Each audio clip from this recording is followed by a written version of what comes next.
So this is the most updated version of the dark boxes that I've made. What I've done is I've actually added a cage to it.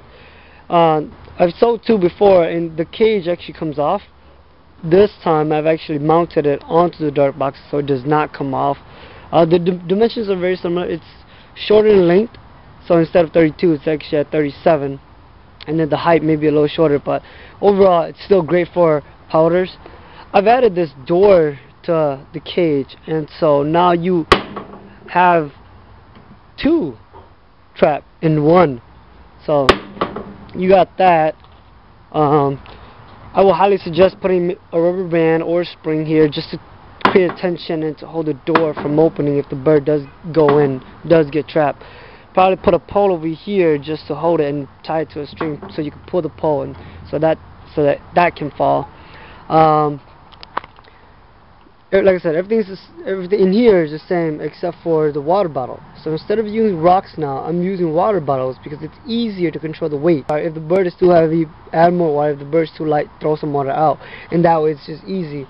It's just tie a string to the cap, to the bottom of the cap, put a keychain on it, and then just hook it on here. Goes here.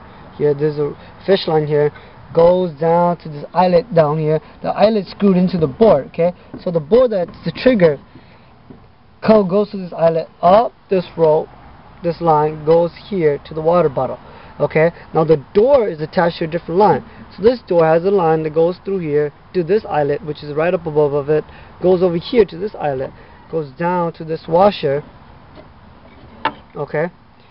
And then the nut, whatever you want to call it, it goes down here to this piece of wood and actually loops under it. So okay, so it goes either on this side or this side. It doesn't matter really. It's up to you. It goes under it, and then when you set it up, it'll set the trigger. Okay. Now if you want to keep it still and so the door opens, put it under and put this rod through it. Okay. So this rod is actually the stopping mechanism for the trigger. It actually comes back to this side and pulls out this way.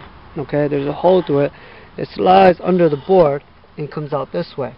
Okay, this part might need a little help here. You might have to use another finger to get it out, but it's not too bad though.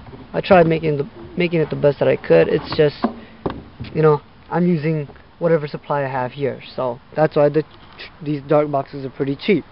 The cover, the top of it, I no longer have hinges, and so I'm not going to use hinges. They're expensive. I got wood, so I'm going to use wood. So what I've done is I've actually just attached two pieces of wood on the front and back, and these two pieces goes on the inside. So just close in like that, okay, just like that, and then it doesn't move.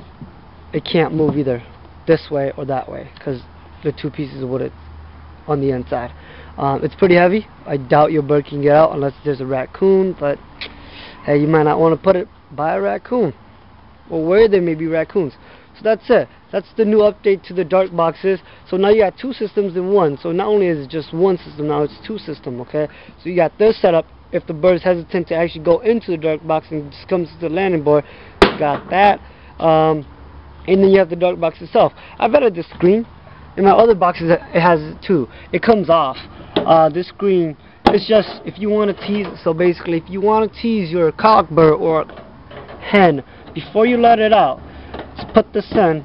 There's screws here just to kind of hold it, tease the bird, and then remove it, and then let the bird fly. I'm using these metal cages or these metal fencings so that you could hook on your feeders or drinkers and whatever you want. You can cut it to whatever desires you want. Put it in here. It might even attract the bird to come inside more. That's what a lot of these flyers do. With these flyers they do. So that's it. Okay. And I've been making. I got two over here, so they're exactly the same thing. But I got people interested in buying them. If you want one, it is time consuming. It may cost you a little more now. I used to sell at $30 a box. I've had a lot of requests to make them, and they are very time consuming, so I'm gonna start charging about $50 a box now. If you're interested in it, let me know. Otherwise, yeah, giving you as much detail as I can. You can do it yourself, really. It's not that hard. Probably use cardboard boxes and still be able to do it. Okay. Okay.